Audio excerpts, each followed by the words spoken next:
I'm going to give a trigger warning for this episode before I get started. God of Fury is brutal, and we're going to talk suicidal ideation and severe mental health disorders and psychotic disorders and medication, and we're going to talk about suicide attempts. If that's not for you, skip this one, and you can always come back. Welcome to the Wrecked by Fiction podcast.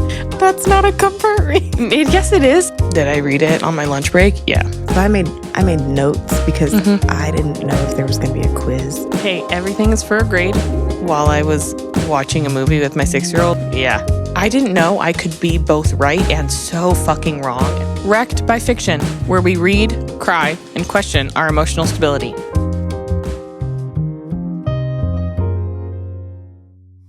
Hey friends, Roshi and I are back.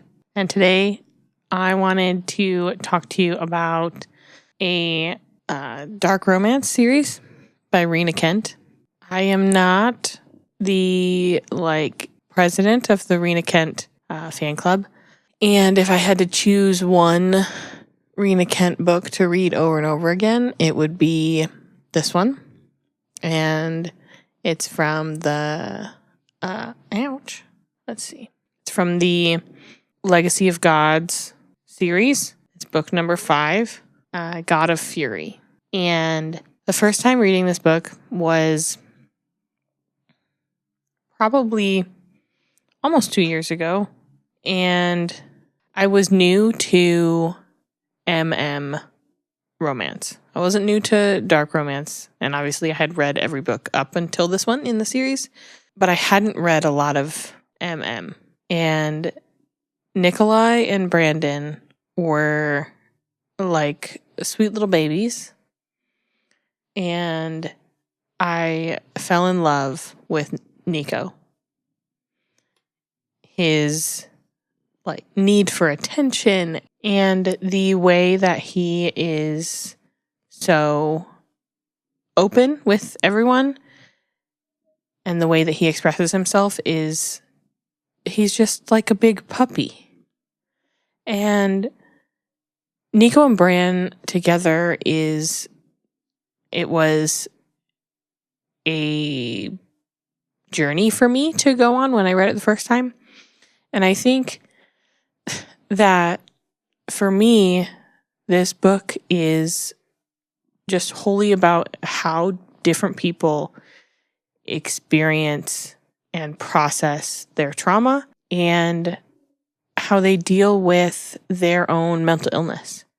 And I think too that maybe even the Legacy of God series altogether, that's a pretty common theme, is mental health and psychiatric disorders and things like that, because there are other books in this series where we deal with a narcissistic personality disorder, and we deal with antisocial disorders and things like that. And I loved those pieces in these books. But specifically, Roshi says hi.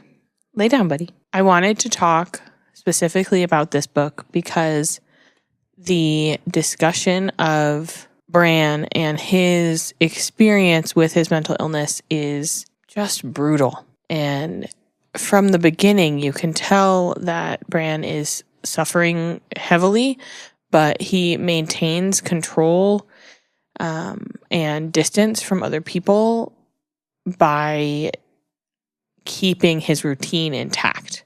And so you can see through Nico's point of view that, Bran is up at 5 o'clock every single day and he goes running at 5:30 and he always smiles at people and he's never rude and he's never missing classes and he does volunteer work. And Nico sees him really as this perfect, I think he calls him he calls him posh because Brandon is British, and he calls him Prince Charming and things like that. And Brandon is going through such an intense period of depression and anxiety, and instead of processing his trauma and dealing with the triggers, he uses the only coping mechanism that he has been able to figure out, really, and that's avoidance. And he describes his own list of symptoms as black ink that covers him. And in parts of the book, Nico will catch him standing in the middle of a room staring at his feet. And that's because when you get Bran's point of view, you learn that he is watching this black ink cover his shoes or shoot up and cover his shins or things like that. And I think that there is so much symbolism in the way that Bran describes his list of symptoms. And one of the things he says is that he stands in front of a mirror and he can't look at himself because when he looks at himself, he doesn't see his face. And he can't look himself in the eye because of his trauma and the way that he carries it. And he sees black ink instead of his face. And he has this kind of deep need for control. And because of that, he only feels like he is surviving because he keeps a hold on that control. And when he starts to lose control, he gets anxious and he uses self-harm and self-destructive coping mechanisms like cutting. And I view one of the things he does in the book is running, and he is meticulous and kind of insane about it. And I view that as a form of self-harm because he's exercising to failure. He's running every single day at the exact same time for the exact same time. And when he first starts cutting, he explains that he did it on accident at first. He cut himself shaving or something, and he experienced this sense of euphoria and a rush of relief. He could finally breathe when he saw his own blood dripping down his neck when he nicked it with a razor. And it escalates from there. And I think that is, as unfortunate as it is, when you are someone who self-harms through cutting, that is kind of a universal feeling. And Bran describes it as kind of bleeding out the pain. And so he can finally breathe. He can finally get his control back because he does this. And he wears a wristwatch where underneath it, he has a bandage he wears all the time. And it covers kind of a spot that he opens and reopens over and over again. And the discussion on mental health and the way that Bran is processing his own trauma and how Rena Kent in this book describes the way that Bran feels and that need for control is, I know it's traumatic and I know that it's fucked up, but I also think that it's beautiful because we don't, while we are now talking so much more about mental health, there is still this level of shame and kind of taboo nature in discussing self-harm. And when in the book, when Nico finds out that Bran has been using self-harm, he does research and he is reading Reddit forums about other people and the way that they can describe why they self-harm and what it does for them. And he reads that, it's a way to, you don't have control over anything else in your life, and self-harm is something that you can control. You're making the decision. The way that it goes is your decision.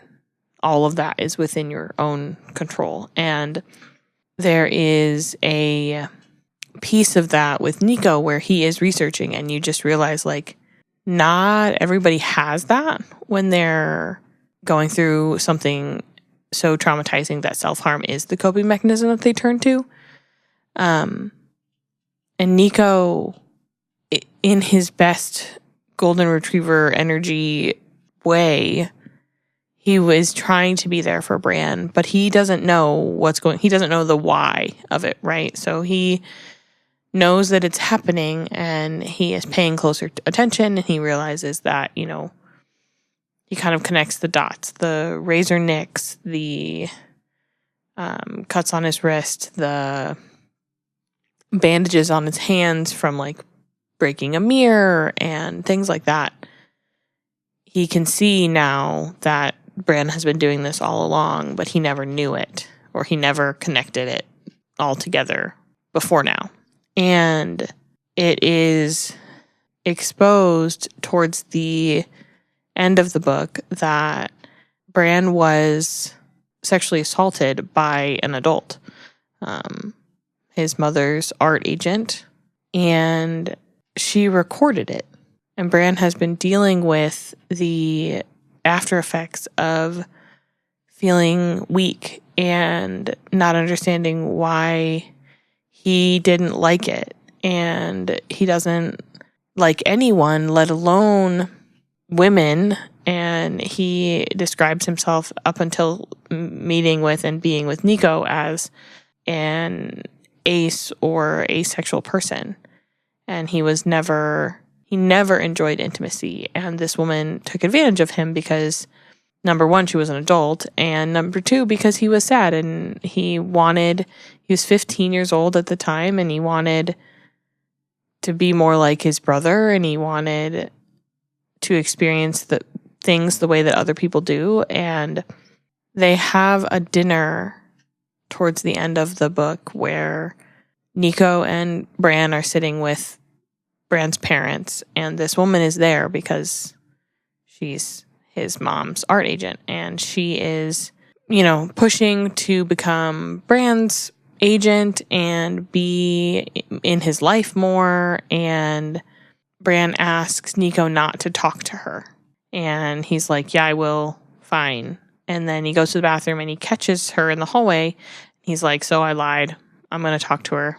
And she is so rude. She tells Nico that she doesn't understand why Bran is attracted to him. And Nico says, well, we're in a relationship. And she says, oh, well, Bran doesn't do those. And he's like, what would you know about that?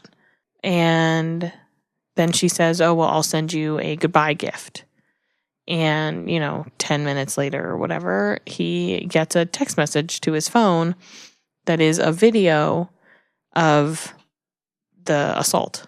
And at the moment that he gets that text, Bran is out, down in another part of the house, confronting her and telling her to leave them alone and never come anywhere near Nico or him again, or he is going to tell people that, it happened. And he's like, you get his internal monologue where he says, like, I would never do that. I'm not going to tell anybody ever. But she doesn't know that. And she should be afraid of me because I have this against her. And she leaves, and Bran makes his way up to the studio where Nico is. But when he opens the door, Nico is watching the clip that this woman had sent him. And when Nico had originally pressed play on the clip, he had been holding a glass. And when he was watching it, he shattered it in his hand, like he squeezed it so hard.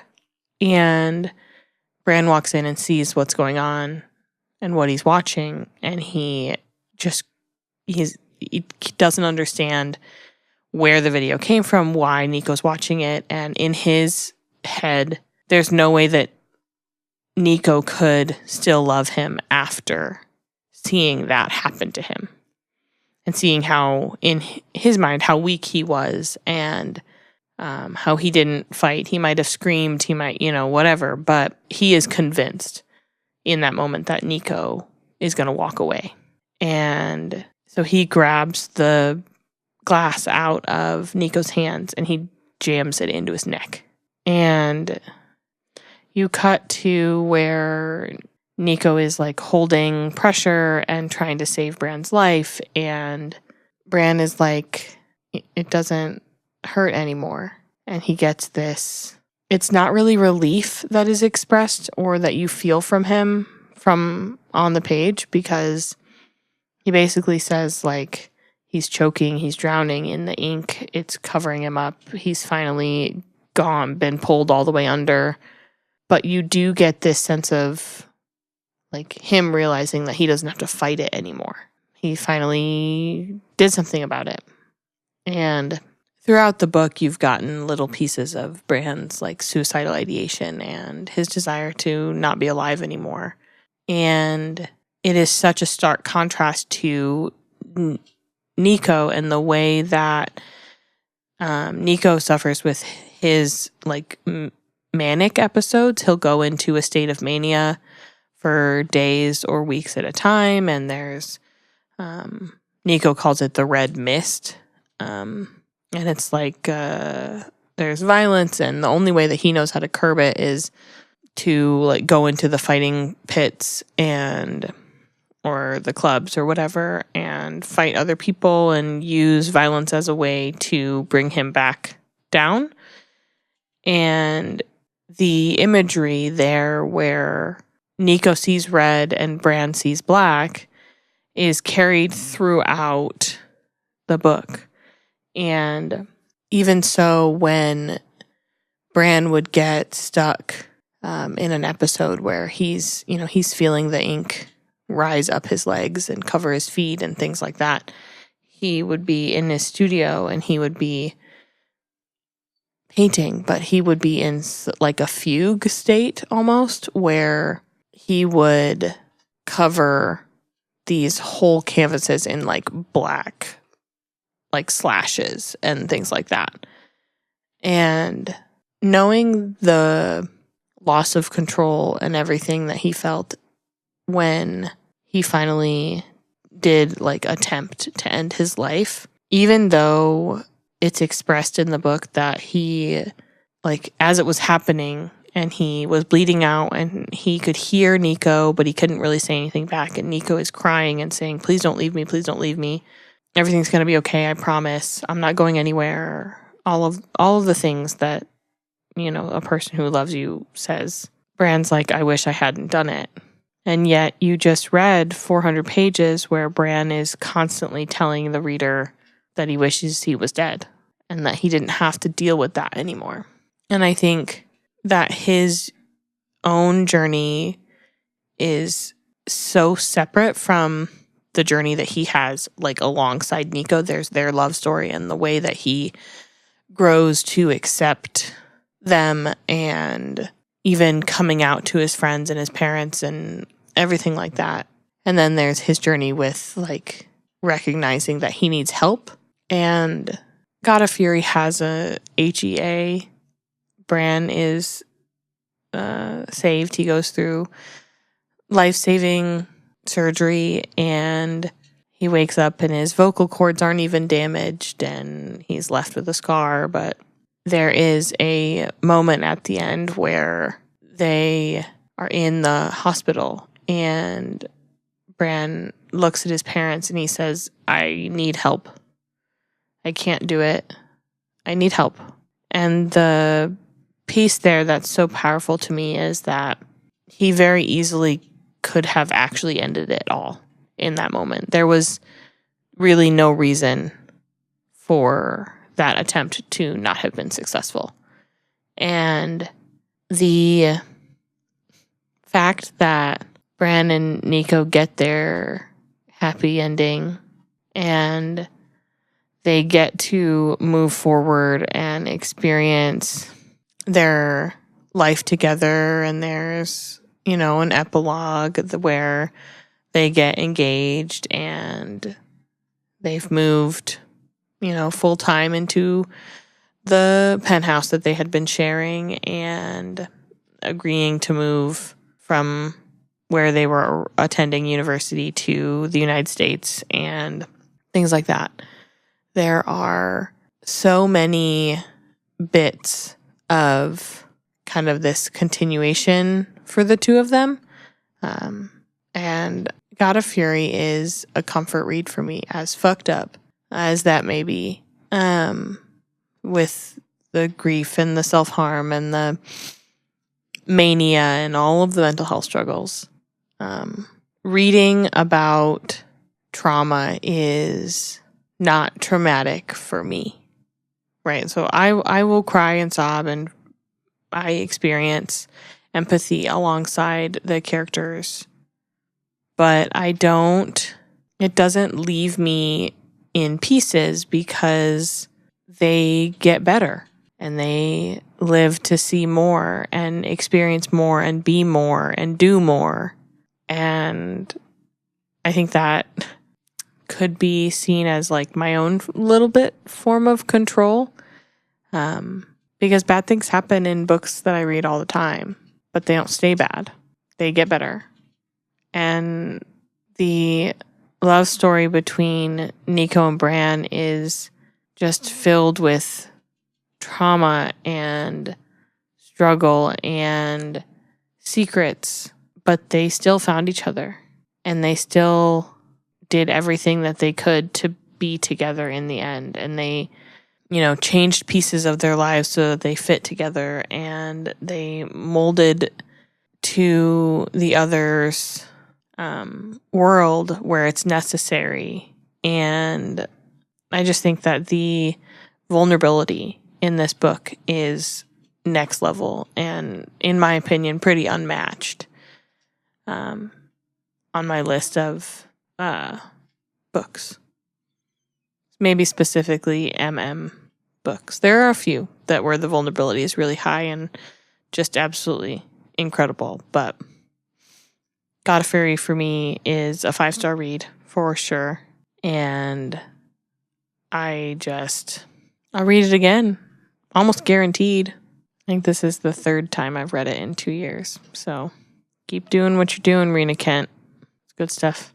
Remember that if there are things in your own life that you need help with, there are people around you that love you, and there's always somebody who is available to help, to talk to, and it's really important that you ask for help. So considering I'm thoroughly wrecked by fiction, I'll see you later. Wrecked by Fiction is recorded and produced by Westhouse Productions. They handle all the audio, video, and post-production so we get a clean sound, smooth edits, and 0 tech headaches.